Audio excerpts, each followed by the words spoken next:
It's the summer of 2009 in a glass conference room inside a TD Bank branch in Fort Lauderdale, Florida. An investor is here to do the one thing every fraud victim is told they should have done: verify. A bank officer slides a statement across the table. Hundreds of millions of dollars sitting in attorney trust accounts, locked, restricted, waiting to be paid out. The investor reads it, nods, and wires 8 figures that afternoon. The bank is real. The branch is real. The statement is a forgery. And the lawyer who arranged this meeting is about to ask a very specific question. Which countries refuse to extradite to the United States? Scott Rothstein grew up in the Bronx, the son of a door-to-door salesman, and spent most of his career as an unremarkable Florida employment lawyer. Then, around 2005, something changed. His firm, Rothstein Rosenfeld Adler, exploded from a handful of attorneys to 70, filling floors of a downtown Fort Lauderdale tower. And Rothstein started spending like a man printing money. A fleet of exotic cars, a watch collection worth more than most houses, waterfront mansions, a stake in the former Versace mansion on Miami Beach, yachts, courtside seats, off-duty police officers working as his personal security. He wrote 7-figure checks to hospitals and charities and donated so heavily to politicians that a Florida governor attended his wedding. Years later, under oath, Rothstein described the era in 4 words: living like rock stars. Here's the problem, and it's the first number that matters. A 70-lawyer regional firm, even a good one, generates profits measured in the low millions. Rothstein was spending tens of millions personally per year. The law firm wasn't the business. The business was something else entirely. And to understand it, you need to understand the single most trusted account in American finance.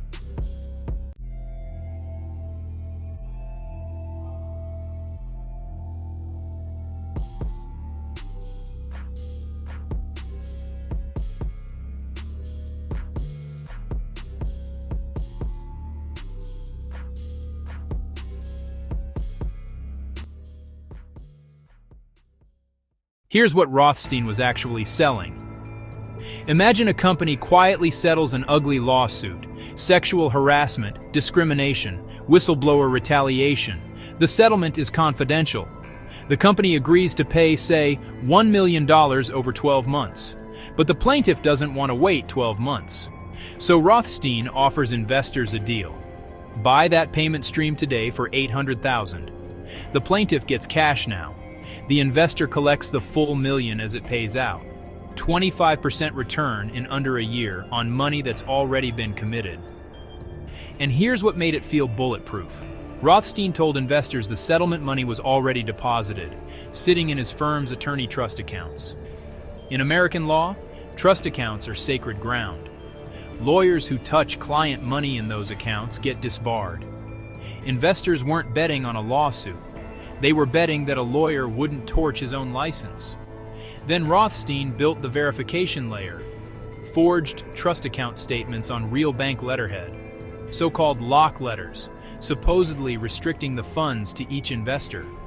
A fake online banking portal, built to mimic TD Banks, where investors could log in and see their balances glowing on the screen.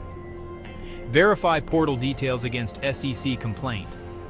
And for the biggest fish, staged meetings inside actual TD Bank branches, where a real TD Bank regional vice president vouched for accounts he knew were misrepresented. He later pleaded guilty for his role. Verify Spinoza plea and sentence before recording. Now the reveal delivered plainly. There were no settlements, no plaintiffs, no defendants, no cases. Essentially, none of it existed. Rothstein wasn't exaggerating a real business. He had manufactured the entire asset class from nothing. So run the math with me, because the death of every Ponzi scheme is written in its own arithmetic. One feeder fund alone, Banyan, pumped at least $656 million into the firm's accounts, with over $1 billion anticipated within 2 years. To keep money from leaving, the fund's terms were engineered like a dam. A 1-year lockup, 90 days notice for withdrawals, a 10% holdback, but promising 20, 30, 50% returns with zero real revenue means every dollar of profit paid out must be a new dollar raised. The required inflow grows geometrically. On that curve, Rothstein's scheme had a mathematical expiration date, and in 2008, the financial crisis moved it up. New investor money dried up. By early 2009, the machine was starving.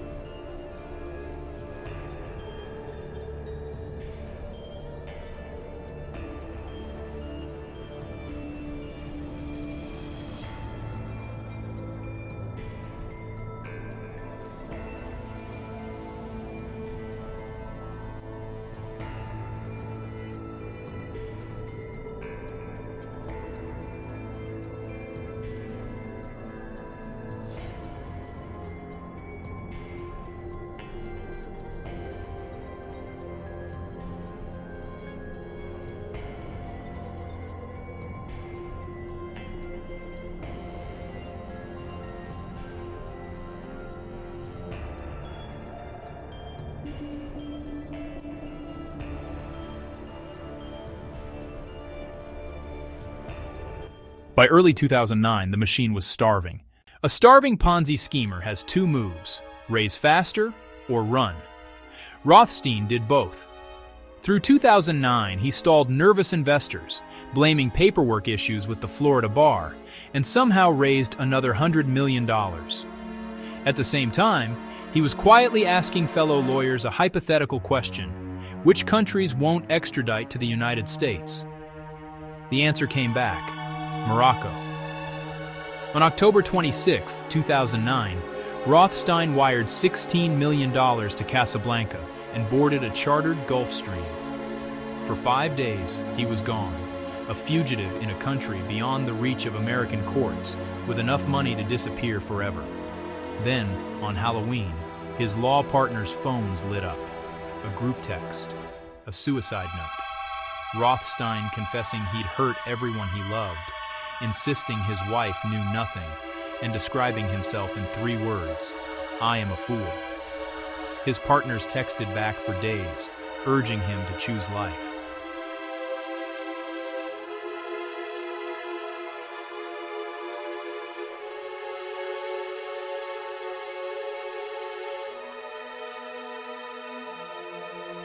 And here's the twist almost no one saw coming.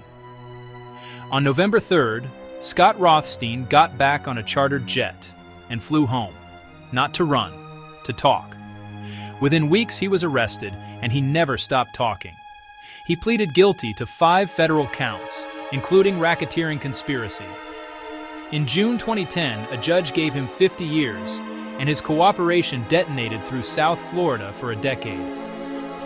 Roughly 30 people were ultimately prosecuted, including his chief operating officer, the TD Bank executive, members of his own family, and his wife, Kim, who served 18 months for hiding more than $1 million in jewelry from federal agents. She filed for divorce the same week as her plea deal.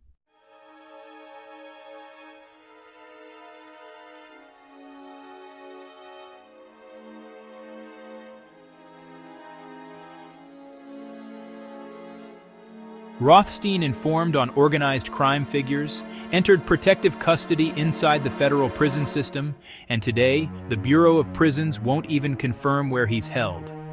His name returns nothing in the inmate locator. He is, in effect, a ghost serving 50 years.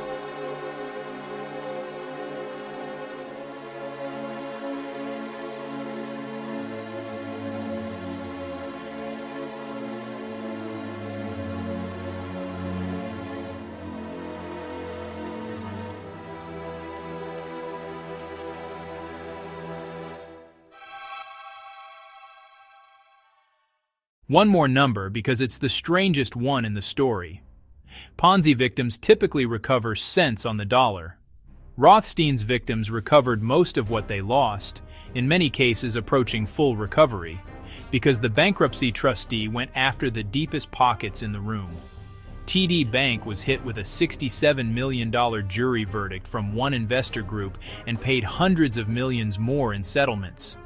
When the bank's own branch had hosted the con, the bank's own balance sheet paid for it. So here's the honest question, because these investors weren't fools. They demanded exactly what every fraud prevention guide tells you to demand. Show me the money at a real bank, confirmed by the bank. They got it, and it didn't matter. Because Rothstein had identified the Chokepoint, the single node the entire transaction's trust flowed through. And instead of evading verification, he captured it. Look at the design. The product was confidential by nature, so investors couldn't call the plaintiffs or the defendants. The secrecy wasn't a red flag, it was the sales pitch. The money sat in attorney trust accounts, which the bar polices only after a complaint. And the bank confirmation, the gold standard, turns out to verify a piece of paper, not reality, the moment one insider is willing to lie. This is the pattern this series keeps finding. In 1963, the salad oil swindler didn't fight American Express's warehouse inspections. He turned Amex receipts into his product. In Iowa, a futures broker beat 20 years of audits with a post office box. Frauds don't attack the weakest point in the system. They rent the most trusted one, because that's where verification stops. And the fix was almost embarrassingly cheap. Lawsuit settlements can be confidential, but lawsuits leave public docket trails. A paralegal with courthouse access could have searched for the underlying cases and found nothing, because there was nothing. A billion-dollar fraud, and the kill shot was a record search that almost nobody ran. Scott Rothstein didn't beat due diligence. He bought it. And verification you can buy isn't verification. It's marketing. Next in the fraud series, the man who defeated every auditor in America for 20 years with a $10 post office box. Subscribe so it's in your feed when it drops.